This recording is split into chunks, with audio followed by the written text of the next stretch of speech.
주일 말씀 묵상, 세상의 기쁨의 관점과 예수님의 기쁨의 관점이라는 제목입니다. 누가복음 10장 17절에서 24절까지 낭독합니다. 70인이 기뻐하며 돌아와 이르되 주여 주의 이름이면 귀신들도 우리에게 항복하더이다. 예수께서 이르시되 사탄이 하늘로부터 번개같이 떨어지는 것을 내가 보았노라. 내가 너희에게 뱀과 전갈을 밟으며 원수의 모든 능력을 제어할 권능을 주었으니 너희를 해칠 자가 결코 없으리라. 그러나 귀신들이 너희에게 항복하는 것으로 기뻐하지 말고 너희 이름이 하늘에 기록된 것으로 기뻐하라 하시니라. 그때 예수께서 성령으로 기뻐하시며 이르시되 천지의 주제이신 아버지여, 이것을 지혜롭고 슬기 있는 자에게는 숨기시고 어린아이들에게는 나타내심을 감사하나이다. 옳소이다. 이렇게 된 것이 아버지의 뜻이니이다. 내 아버지께서 모든 것을 내게 주셨으니 아버지 외에는 아들이 누구인지 아는 자가 없고 아들과 또 아들의 소원대로 계시를 받는 자 외에는 아버지가 누구인지 아는 자가 없나이다 하시고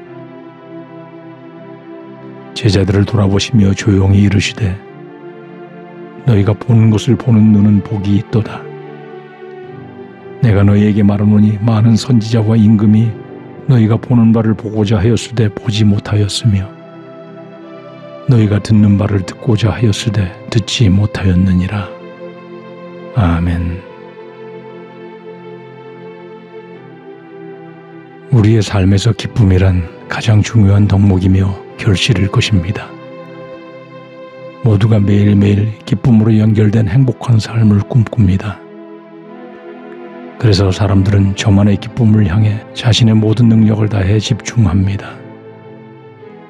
젊은 사람들은 좋은 직장과 좋은 배우자와 좋은 차를 기쁨의 목표로 정하기도 하고 또 중년들은 좋은 투자를 통해 재정적으로 윤택하게 됨을 기쁨의 목표로 삼고 전력 투구합니다. 또 장년이 되면 자신이 이루어낸 권세와 명예를 자랑하며 기쁨을 누리고자 합니다.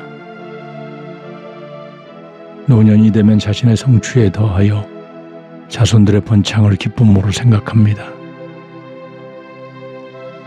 그러나 이런 모든 기쁨은 달성했다 할지라도 일시적이며 지속성이 없는 것이 문제입니다.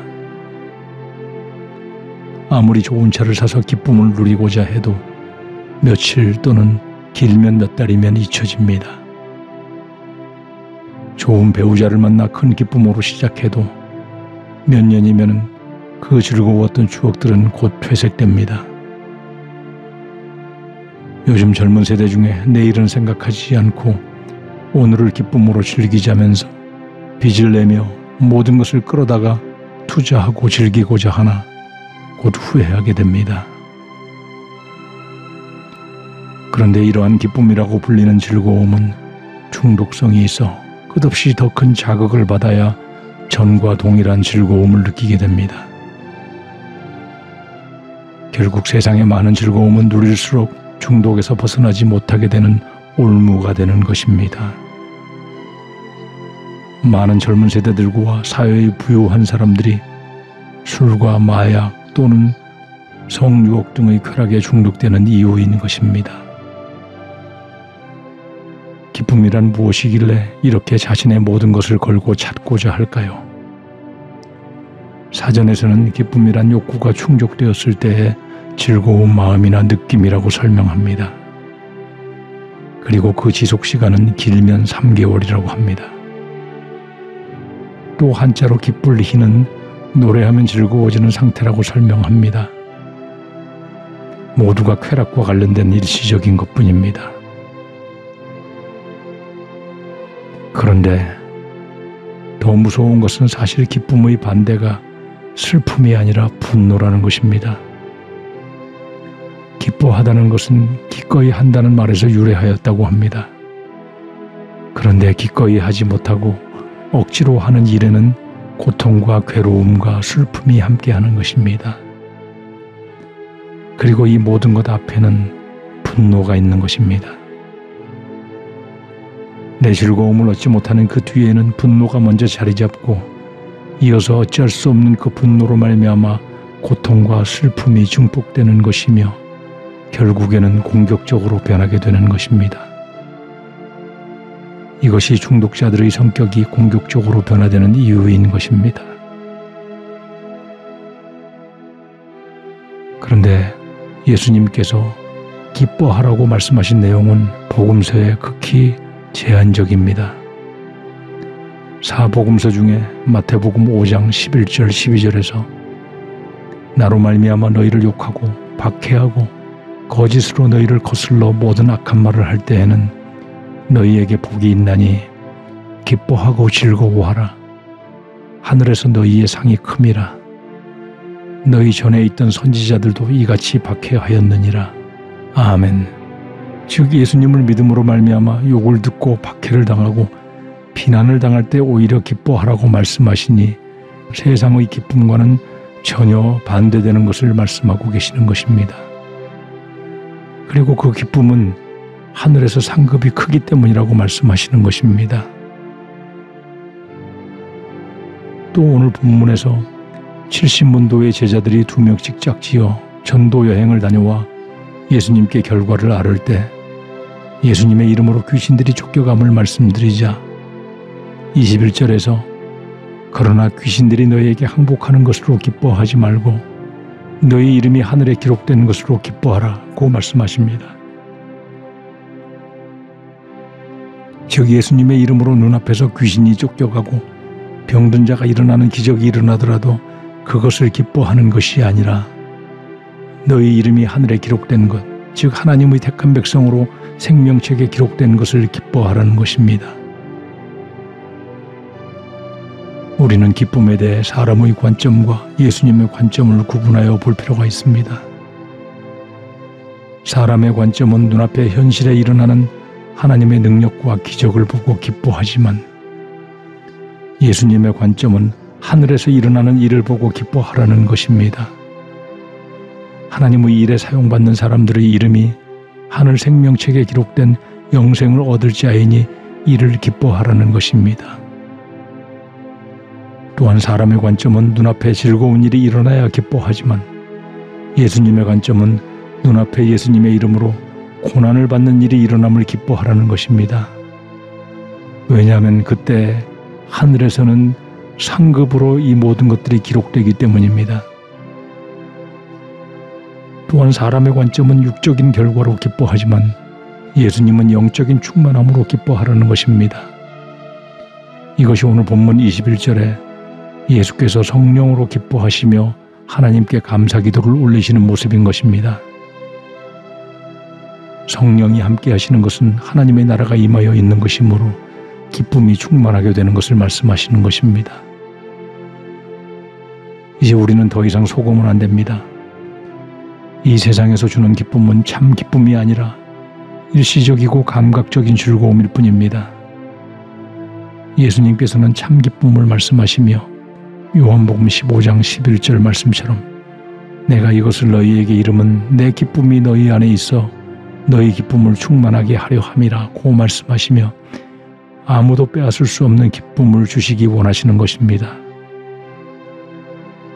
그러므로 요한복음 16장 22절에 또한 지금은 너희가 근심하나 내가 다시 너희를 보리니 너희 마음이 기쁠 것이요 너희 기쁨을 빼앗을 자가 없으리라고 말씀하시며 눈앞에 보이는 것은 근심이나 예수님으로 말미암아 참 기쁨을 누리게 될 것임을 말씀하는 것입니다.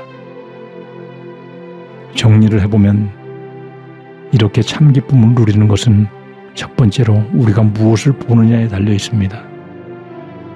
이 세상을 바라보면 일시적인 기쁨 이후에 끝없이 갈증나게 하는 죄와 사망으로 이어지는 중독되는 즐거움을 보는 것이며 하늘나라에 시선을 두게 되면 하나님이 기뻐하시고 하늘로부터 오는 생명의 참 기쁨을 얻게 되는 것입니다. 그러나 이 세상은 마치 끊임없는 유혹의 미끼를 걸어놓고 물고기를 잡는 낚싯바늘처럼 우리의 시선을 자극합니다. 더 좋은 것, 더 편리한 것, 더 비싼 것, 더 화려한 것, 여기서 벗어나는 것은 결코 쉬운 일이 아닙니다. 우리는 시선을 온전히 돌리는 훈련이 필요합니다. 예수님만을 바라보는 훈련을 해야 합니다. 세상 파도가 우리를 위협하고 세상 환경이 아무리 현란하게 우리를 죄의 길로 유도한다 하여도 우리의 시선은 마치 자이로스코프가 설치되어 있는 것처럼 하늘의 예수님께서 우리의 이름을 생명책에 올리시고 우리의 모든 견딤을 하늘의 상급으로 기록하시는 그 모습을 믿음으로 바라보아야 하는 것입니다. 사도 바울의 빌립보서 4장 4절 말씀과 데살로니가전서 5장 16절 말씀처럼 항상 기뻐하는 것은 세상 사람들에게는 기적 같은 일입니다.